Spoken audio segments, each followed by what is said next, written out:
राधे राधे मित्रों, जय श्री कृष्ण। आज आप जानेंगे कामिका एकादशी कब है। यहाँ जाने सही डेट, शुभ मुहूर्त और पारण का समय। कामिका एकादशी का व्रत रखकर भगवान विष्णु जी की पूजा करने से सभी मनोकामनाएं पूर्ण होती हैं। यहाँ जान लीजिए कामिका एकादशी का उपवास कब रखा जाएगा। सावन में आने वाली एकादशी व्रत का विशेष महत्व है। कामिका एकादशी का व्रत सावन महीने में ही रखा जाता है। कहते हैं कि कामिका एकादशी व्रत रखने से जातक की सभी इच्छाएं पूरी होती हैं। एकादशी व्रत के दिन भगवान विष्णु की पूजा करने का विधान है। कुछ पुराणों के अनुसार कामिका एकादशी को उपवास करने से श्रेष्ठ संतान की प्राप्ति होती है। तो आइए जानते हैं कि कामिका एकादशी का व्रत कब रखा जाएगा। साथ ही जानेंगे कि कामिका एकादशी व्रत की पूजा के लिए शुभ मुहूर्त और पारण का समय क्या क्या है। हिंदू पंचांग के अनुसार श्रावण कृष्ण पक्ष की एकादशी तिथि का प्रारंभ 30 जुलाई 2024 को शाम 4:44 से होगा। एकादशी तिथि का समापन 31 जुलाई को दोपहर 3:55 पर होगा। कामिका एकादशी का व्रत 31 जुलाई 2024 को रखा जाएगा। वहीं कामिका एकादशी का पारण 1 अगस्त 2024 को सुबह 5:43 से सुबह 8:24 के बीच में किया जाएगा। आइए जानते हैं कामिका एकादशी व्रत का महत्व। एकादशी का व्रत रखने से श्री हरि अपने भक्तों से प्रसन्न होकर उन पर अपनी कृपा बनाए रखते हैं। कामिका एकादशी के दिन भगवान श्री नारायण, माता लक्ष्मी की पूजा जरूर करनी चाहिए। वहीं विष्णु जी की पूजा में तुलसी के पत्ते शामिल करना बिल्कुल भी ना भूलें, वरना आपकी पूजा अधूरी मानी जाएगी। धार्मिक मान्यताओं के अनुसार कामिका एकादशी का व्रत रखने से जीवन की सभी समस्याएं दूर हो जाती हैं। कामिका एकादशी का व्रत करने से व्यक्ति को अकाल मृत्यु का भय नहीं रहता है। श्रोताओं, आइए श्रवण करते हैं कामिका एकादशी की व्रत कथा।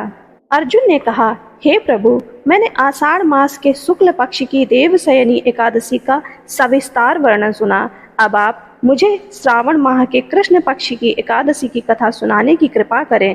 इस एकादशी का नाम क्या है, इसकी विधि क्या है, इसमें किस देवता का पूजन होता है, इसका उपवास करने से मनुष्य को किस फल की प्राप्ति होती है। भगवान श्री कृष्ण ने कहा, हे श्रेष्ठ धनुर्धर, मैं श्रावण माह की पवित्र एकादशी की कथा सुनाता हूँ। ध्यान पूर्वक श्रवण करो। एक बार इस एकादशी की पावन कथा को भीष्म पितामह ने लोकहित के लिए नारद जी से कहा था।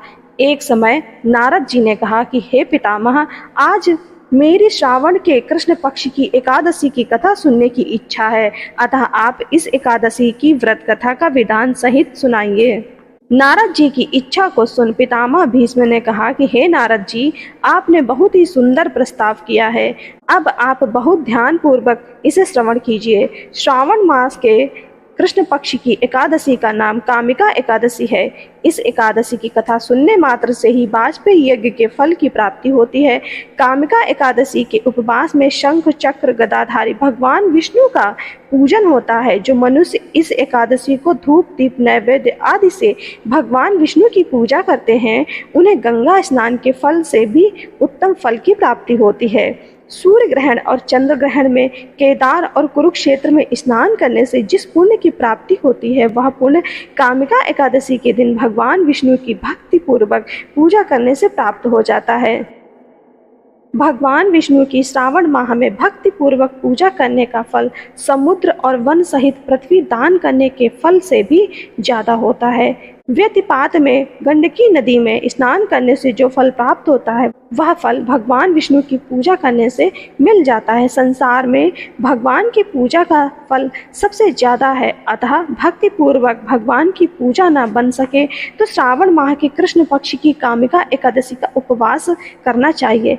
आभूषणों से युक्त बछड़ा सहित गौदान करने से जो फल प्राप्त होता है, वह फल कामिका एकादशी के उपवास से मिल जाता है। जो उत्तम द्विज श्रावण माह के कृष्ण पक्ष की कामिका एकादशी का उपवास करते हैं तथा भगवान श्री विष्णु का पूजन करते हैं, उनसे सभी देव, नाग, किन्नर, पितृ आदि की पूजा हो जाती है। इसलिए पाप से डरने वाले व्यक्तियों को विधि विधान सहित इस उपवास को करना चाहिए।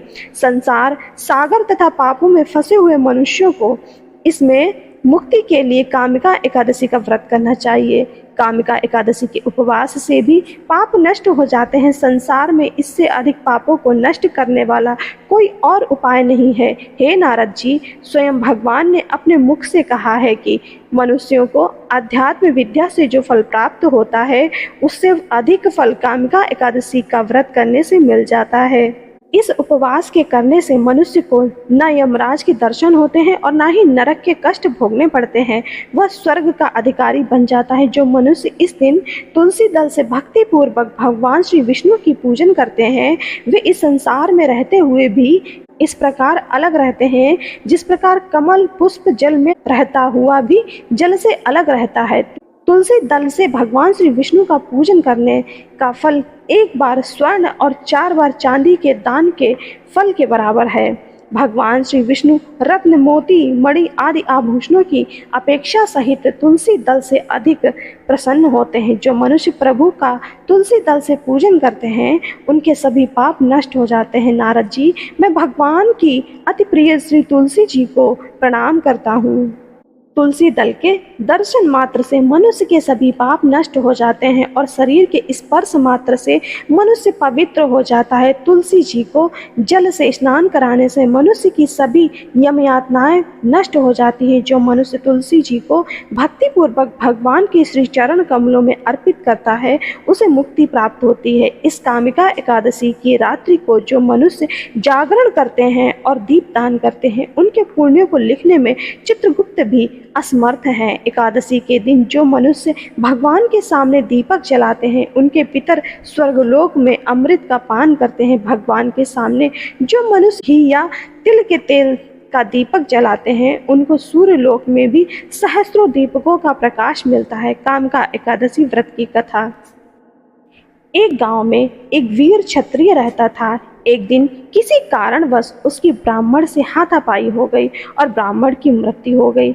अपने हाथों मरे हुए ब्राह्मण की क्रिया उस क्षत्रिय ने करनी चाहिए, परंतु पंडितों ने उसे क्रिया में शामिल होने से मना कर दिया। ब्राह्मणों ने बताया कि तुम पर ब्रह्म हत्या का दोष है, पहले प्रायश्चित कर इस पाप से मुक्ति हो तब हम तुम्हारे घर भोजन करेंगे। इस पर क्षत्रिय ने पूछा कि इस पाप से मुक्ति होने के क्या उपाय हैं। तब ब्राह्मणों ने बताया कि श्रावण माह के कृष्ण पक्ष की एकादशी को भक्ति भाव से भगवान श्रीधर का व्रत एवं पूजन कर ब्राह्मणों को भोजन करा के सदस्यता के साथ आशीर्वाद प्राप्त करने से इस पाप से मुक्ति मिलेगी। पंडितों के बताए हुए तरीके पर व्रत कराने वाली रात में भगवान श्रीधर ने क्षत्रिय को दर्शन देकर कहा कि तुम्हें ब्रह्म हत्या के पाप से मुक्ति मिल गई। इस व्रत के करने से ब्रह्म हत्या आदि के सभी पाप नष्ट हो जाते हैं और इहलोक में सुख भोग कर प्राणी अंत में विष्णु लोक को जाते हैं। इस कामिका एकादशी के महात्म्य के श्रवण व पठन से मनुष्य स्वर्ग लोक को प्राप्त करते हैं। जय श्री हरि। ओम नमो भगवते वासुदेवाय नमः। श्रोताओं, आप सभी का जीवन मंगलमय हो। आप सभी पर श्री हरि नारायण की कृपा बनी रहे। राधे राधे मित्रों। जय श्री कृष्ण।